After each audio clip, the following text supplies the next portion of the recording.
Okay, díomh ní le cethir agus fáilte chuig ceachta hain. Tá an ceach seo le déanamh a gcuibh ar an tuchtú láidéig do mí bealtaine má tá tú i Gearmánis é, agus tá se le déanamh agat ar an 1:20 do mí bealtaine má tá tú i Gearmánis B. So béis bhí denmh sin ar an luan nó an déirdaoin.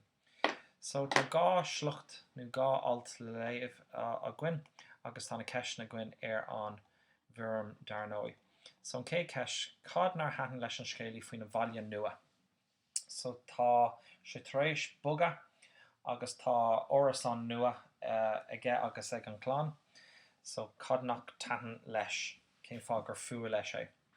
An sin ceiste dó céim fá ar chric a chuid gasca scoile fíor bhun. So tá a chuid gasca scoile tar éis sleanú le déanaí agus tá an cúis isteach alta dó an sin níl alta dó scríomh is alta dó atá gceist. Céim fá nar hatan sé leis céim fá ar hatan sé leis cuairt a thuirt ar a cheantais móirí, so hatan an cuairt sin leis céim fá agus an sin chun sa haisleil sé idir an sráidbhaile agus an chathair. So gá pointe. So nuair tá sibh críochna brú ar send agus submit. So tá an píosa seo le léamh tá cópta seo ar an OneNote nó is féidir leat é a léamh tríd an fís an seo. So die neue Schule und das Leben in der Stadt an scoil nua agus an saoil sa chathair. Okay, ja, mein peann mas féidir, ja. Okidoki. Na, rock le boy.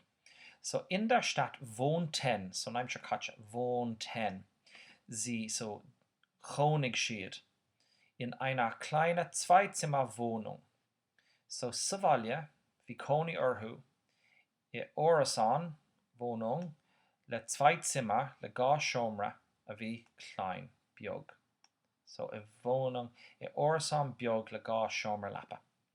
An einer Straße mit viel Verkehr. So an focal Verkehr an sin tracht. So schraag le Landtracht. Die ersten Wochen konnte nicht schlafen. So se céad cúpla, die ersten céad, so na céad seachtaine, so céad cúpla seachtaine, können, nou sin an modal können, le bheith ábalta, so ní raibh sé ábalta colla. Autos gab es in den kleinen Dorf nicht. So gab sin leim scatcha ergeben. So ní raibh ein carana sa dorf. Now dorf sin sráidbhaile. So ní raibh sin an nicht. So ní raibh ein carana sa sráidbhaile beag. So klein arís an sin, wie klein an sin agus an ish again arís. Wo bei seinen Großeltern gelebt hatte. So in der Dorf, so wo an áitse bhí sé ina chónaí gelebt leis na seantisti. So an áitse bhí cónaí leis na seantisti. Es gab 21 Wohnungen hier, wie 4 Orasán an seo. Das Haus seiner Großeltern lag außerhalb dem Dorf. So teach a histi, tischl gine dachan sin, lag wie sé lonithe nu sitje, außerhalb, las mu den Dorf, den sráidbhaile arís, focal Dorf, auf einem Hügel. Knuckbiog, Hügel sin Knuckbiog, mit Wäldern und Wiesen. Now Wäldern sin fórish, agus Wiesen sin móner. So le fórish agus móner. Hasste diese Stadt, is fua, hassen, is fua leis an chathair seo. Diese Wohnung an Orasán seo, so diese, this sin an ceann seo. Dieses Haus an teach seo, so an house atá sé caint faoi ná an Bl4 Orasán. So an áit bhfuil an 5 Orasán an sin. Und alle Menschen, die hier wohnten, agus gach duine a bhí cónaí orthu an seo, die hier wohnten, a bhí cónaí orthu an seo. Inklusiv, na tá seo ufásach le rá, but san oribh, Awam, seiner Mama, und seinem Stiefvater. So, san oribh, Awam agus a las ahar, so stepfather, las ahar, und die neue Schule, agus an scoil nua. Well, fua is focal an loidir an sin, but sin focal around ag an scéalaí. Seine schulischen Leistungen, now Leistungen sin gaske, nu éachtaí. So éachtaí scola. So Zanken, sin an aimsir caite bá, nu hui siad síos.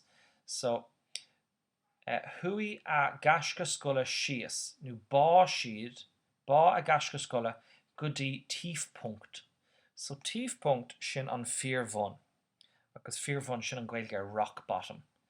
So hui siad síos nu hric siad an fearmhon. Aber seine Mama und sein Stiefvater arbeiteten beide und hatte keine Zeit, sich seine Hausaufgaben zu kümmern. So, ach, aber. Mug Kaffee is valach sin an cúscoil 5 na gón seo. Aber ach, bhí mam agus dad, bhí an beirt die beide, bhí an beirt acu ag ober arbeiten. Agus hatte keine Zeit, agus ní raibh ein am acu, sich seine Hausaufgaben zu kümmern. Now, kümmern sin cuidig nu taku. So ní raibh ein am acu chun taku leis a ober walja. So ní raibh siad san an cowrú nu taku leis agus ag denmh an ober walja. Oft fuhr nach der Schule mit dem Fahrrad in das Dorf. So oft sin geminnig. Fuhr sin an aimsir caite fahren, so hastel sé. Nach der Schule, taréis an scoil, mit dem Fahrrad, so not an darmar tashlín tú le choras as Germanisch, so it's a mit, agus sin an datív, leis an ruther in das Dorf, is seach sa Schráadbhaile, wo aufgewachsen war. So an Schráadbhaile is an áit a bhí. Now, aufgewachsen sin an aimsir caite fás. So an áit gur á sé, nu dá sé an sin. Weil seine Großeltern besuchen wollte.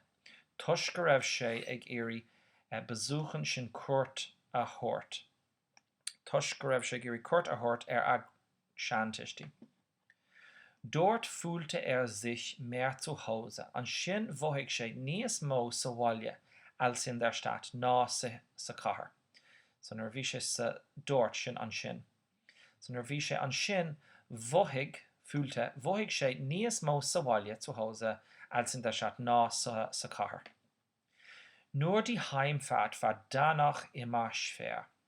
Ach an sin bhí an Heimfahrt taistil a bhaile. An sin bhí an taistil a bhaile immer schwer, ag gcónaí Jackar. Die Großmutter gab ihm manchmal das Fahrgeld für den Bus.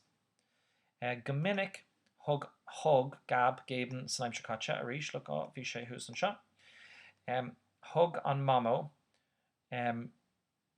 manchmal orintha. So orintha hug an mamo das Fahrgeld an airgid taistil, so an airgid don ticket, don Bus do, obwohl der Abschied dann immer sehr schwer war. Fiú go raibh an scara, so Abschied sin an scara, i gcónaí anna Jackar. Fiú go raibh an scara i gcónaí anna Jackar. So inis is féidir libh ceiste hain go chathair a ragart, brú send agus brú submit nar tá si bhréile dul agus sin an ceacht deanta goibh don lá